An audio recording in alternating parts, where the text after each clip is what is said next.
tous. Aujourd'hui, je vais faire ma petite vidéo pour vous apprendre à placer un stop loss. Donc, c'est quoi l'utilité du stop loss? C'est avant tout de couper les pertes quand le trade part dans le mauvais sens. Ça permet de définir une perte maximum par trade. Donc le stop loss, ce que la psychologie nous dit finalement, c'est qu'on a tendance à penser que le broker vient chercher les stop loss. Tout le monde me le dit. Ah, mon broker, il est venu chercher mon stop. Aïe aïe aïe, quel con celui-là. Donc qu'est-ce qu'on fait? On a tendance à vouloir le déplacer quand le trade part dans le mauvais sens. Ce qu'il ne faut absolument pas faire, bien sûr. De toute façon, il sera touché quand même. Pour le placement du stop loss, donc admettons ici vous avez un graphique de l'euro-dollar. Vous décidez donc de passer à l'achat. Ok, on est d'accord. La question c'est, ok, je passe à l'achat. Où est-ce que je mets mon stop? Donc, pour quelqu'un qui ne va pas être expérimenté, il va placer son stop loss ici. Mais là, ça pose déjà un problème. C'est une zone qu'on a déjà essayée, une zone qu'on a déjà, testée. Et il y a de fortes probabilités qu'on revienne sur cette zone-là. Donc la personne qui mettra son stop ici va dire « Ah bah mince, mon broker, il a pris mon stop et le trade, il est parti dans le bon sens. » Donc le bon sens me dit qu'il vaut mieux plutôt mettre son stop loss ici. Pourquoi? Parce qu'ici, on est sur un support et il vaut mieux mettre son stop loss plutôt éloigné du support pour éviter les mèches. Donc, pour le stop loss, pourquoi on pense que le broker cherche les stops? D'une part, c'est parce que vous avez placé votre stop loss trop près. Il faut laisser le marché vivre un petit peu. Si vous mettez un stop à 10 points sur l'euro-dollar, vous avez 90% de chance de vous le faire avaler. Et aussi parce que vous avez placé votre stop de manière trop peu stratégique. Alors du coup, le marché, lui, il sait où aller pour pouvoir faire perdre le plus de personnes. La bourse, c'est pas le monde de bisounours. C'est si je gagne, toi tu perds. Donc automatiquement, le broker ou les market makers ou les banques vont se placer, vont faire bouger le cours de manière stratégique. Si vous mettez votre stop trop près d'un support ou d'une résistance, il va aller chercher ce support et cette résistance, vous faire une espèce de grosse mèche, avaler votre stop et puis repartir dans l'autre sens. Et là, après, vous n'aurez plus que vos yeux pour pleurer. Donc, qu'est-ce que c'est pour moi un bon stop loss bien technique? À l'achat, donc c'est sous un gros support, mais assez loin pour éviter une mèche. Et à la vente, c'est sous une grosse résistance, assez loin pour éviter une mèche. Ça, c'est la phobie du trader, c'est les mèches.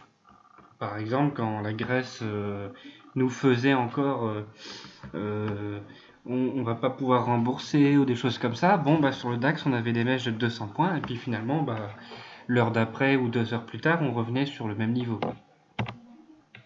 Pour un stop loss de protection, selon Money Management, si vous mettez un stop à 300 points sur le DAX, il ne faut pas prendre un lot à 25 € le point. Vous faites vite le calcul, 300 x 25, ça fait 7500 €. Donc si vous mettez un stop à 300 points en disant bon bah je vais rentrer, je vais aller faire autre chose et puis que bah non, vous allez revoir votre stop touché avec 7500 € de perte. Donc il faut calculer le gain, la perte par point après avoir déterminé le stop loss. Si par exemple vous avez un capital de 5000 €, vous vous dites par trade, je ne veux pas perdre plus que 50 €. Qu'est-ce que vous faites? Si vous avez mis un stop à 100 points, 100 points égale 50 €, donc 1 point égale 50 centimes. Donc vous allez ouvrir une position à 50 centimes par point.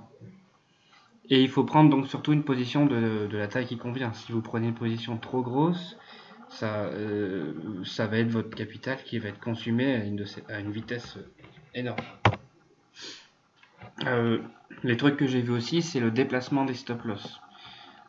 Dans ce cas, je vois pas l'utilité. Si vous vous dites à un moment donné, je veux pas perdre plus de 50 € par trade, et que arrivé à moins 48 €, vous vous dites c'est pas grave, ça va repartir dans mon sens, et puis que vous redéplacez votre stop loss 50 € plus bas, je vois pas l'intérêt. Donc, le déplacement du stop loss pour une perte plus grande, c'est inutile. Il sera touché quand même de toute façon. Seul le déplacement pour protéger les gains est autorisé, ça s'appelle un stop 0. Admettons que vous prenez un trade, il gagne 100 points, c'est bien. Et maintenant, si vous avez vraiment peur qu'il repart dans l'autre sens, vous mettez un stop 0. Vous vous dites, c'est pas grave, il est à plus 100 points actuellement, je vais mettre un stop à 0 points. C'est-à-dire que quoi qu'il arrive, si je me fais stopper, je ne perds pas d'argent, je ne pourrai en gagner. Je ne pourrai que en gagner. Donc en résumé, le stop loss, ça permet de protéger son capital. On ne le déplace jamais à la baisse. Et on doit pouvoir calculer la taille de sa position en fonction de la distance du stop loss. Pas des tailles au hasard. Hein. Et surtout, les market makers vont pas chercher votre stop loss. Ils vont pas aller se faire chier pour aller chercher 50 euros. Ils vont chercher les stop loss stratégiques, c'est-à-dire là où tout le monde va mettre les stop loss. Si c'est juste pour aller chercher 30 euros de votre petit compte insignifiant ou ce que vous voulez, il perd son temps le market maker. Lui va plutôt aller chercher 100 000, 200 000, 300 000 euros, 1 million. Donc si tout le monde met le stop loss au même endroit, le market maker, lui, va aller les chercher en effet. Mais pour aller chercher 1 million, pas 30 euros. Voilà, donc c'était la vidéo du jour. Je vous souhaite à tous une bonne soirée.